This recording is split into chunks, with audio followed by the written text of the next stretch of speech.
Assalamualaikum dan salam sejahtera kepada pendengar setia di luar sana.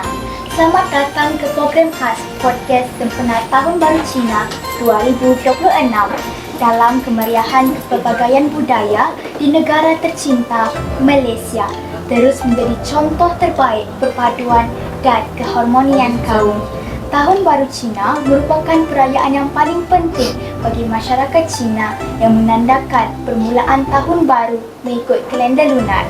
Tahun ini pastinya disambut dengan penuh kesyukuran, keceriaan dan semangat kekeluargaan. Pada hari ini, kita akan berkongsi tentang makna perayaan, amalan tradisi serta pengalaman menyambutnya di sekolah dan bersama keluarga. Bersama kita di studio ialah Cikgu Raisa dan dua orang murid berbangsa Cina iaitu Lisa dan Joy.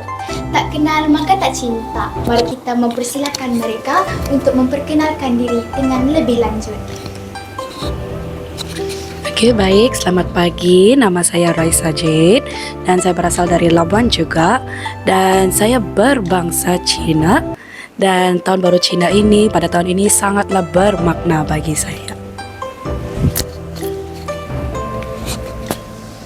Oke, saya Lisa Dania. Saya berasal dari Sabah. Saya juga berbangsa Cina dan saya tidak sabar mau sambut Tahun Baru Cina pada tahun ini. Oke, selamat pagi. Nama saya Jonali. Saya pun berbangsa Cina dan sangat tidak sabarlah mau sambut Chinese New Year. Baiklah, saya mengucapkan selamat datang ke podcast pada hari ini. Tanpa membuang masa, mari kita berikan soalan kepada Cikgu Raisa terlebih dahulu. Baiklah Cikgu, soalan pertama, boleh Cikgu kongsikan sedikit tentang kepentingan sambutan Tahun Baru Cina dalam konteks perpaduan kita di sekolah? Oke, terima kasih atas soalannya. Baiklah, dalam konteks perpaduan kita boleh nampak betapa pentingnya sambutan Tahun Baru Cina. Sebab Tahun Baru Cina ini bukan sahaja boleh disambut oleh orang yang berbangsa Cina, tetapi kepada semua pelajar, guru dan juga untuk Tahun Baru Cina kita juga ada amalan ziarah menziarahi. Jadi dari situ kita boleh nampaklah boleh mengukuhkan hubungan perpaduan dalam sekolah kita. Terima kasih Cikgu Raisa. Jelas sekali bahawa sambutan perayaan seperti ini bukan sekadar tradisi, tetapi menjadi jambatan yang menghubungkan hati-hati warga sekolah. Inilah keunikan Malaysia yang menjadikan kepelbagaian budaya sebagai kekuatan, bukan sebagai perbezaan. Baiklah, soalan seterusnya. Pada pandangan Cikgu, bagaimana sambutan perayaan seperti ini mampu memupuk semangat menghormati dalam kalangan murid pelbagai kaum? Okey, terima kasih atas soalannya. Pada pandangan saya sebagai dalam sambutan Tahun Baru Cina ini, murid yang datang dari pelbagai kaum dan bangsa boleh turut serta dan juga mengikuti sambutan Tahun Baru Cina, dan disitulah mereka boleh menambah ilmu pengetahuan tentang bagaimanakah cara Tahun Baru Cina ini disambut. Benar sekali Cikgu. Baiklah, seterusnya soalan terakhir. Apakah mesej Cikgu kepada murid-murid sempena Tahun Baru Cina pada tahun ini? Okey, mesej kepada semua, marilah kita menyambut sama-sama sambutan Tahun Baru Cina pada tahun ini, dan juga semoga sambutan Tahun Baru Cina ini dapat memupuk semangat perpaduan dan juga sikap saling menghormati tanpa kira kaum dan bangsa. Terima kasih atas nasihat yang sangat bermakna itu. Semoga tahun baru ini benar-benar menjadi titik permulaan untuk kita semua memperbaiki diri dan mencapai kejayaan yang lebih cemerlang. Baiklah, seterusnya kita beralih kepada murid pertama iaitu Lisa. Baiklah, boleh kongsikan apa maksud Tahun Baru Cina bagi anda dan keluarga? Okey, thank you kerana sudah bertanyakan soalan. Maksud Tahun Baru Cina kepada saya dan keluarga saya ialah kami dapat mengeratkan hubungan kekeluargaan walaupun setelah lama kami tidak bertemu, walau family jauh yang datang ke contohnya di Labuan lah. Kami semua satu family dapat berkumpul kembali. Bukan saja untuk tahun baru Cina ni, untuk perayaan lain juga begitulah juga dia punya maksud, erti dan maksud kepada kita dan keluarga kita. Ya, itu sajalah. Menarik sekali perkongsian itu. Jelaslah bahawa Tahun Baru Cina amat menitik beratkan nilai kekeluargaan dan penghormatan kepada orang yang lebih tua. Sesuatu yang lebih sangat selari dengan nilai murni masyarakat kita. Baiklah, soalan seterusnya, apakah tradisi yang paling anda nanti-nantikan setiap kali tibanya Tahun Baru Cina? Okey, bagi saya tradisi yang paling menantikan ialah mendapat angpau, mengumpul angpau begitulah. Lepas tu beraya di rumah saudara mara ataupun kawan-kawan, menziarah, melawat mereka dan mendapatkan jamuan makanan lah. Sama juga dapat mengeratkan juga kita punya hubungan bersama keluarga dan kawan-kawan yang terdekat serta saudara mara. Itu je. Wah, nampaknya makan besar bukan sekadar jamuan, tetapi simbol penyatuan keluarga dan pastinya ampau menjadi detik yang paling dinanti-nantikan oleh semua golongan remaja. Baiklah, soalan terakhir untuk Lisa.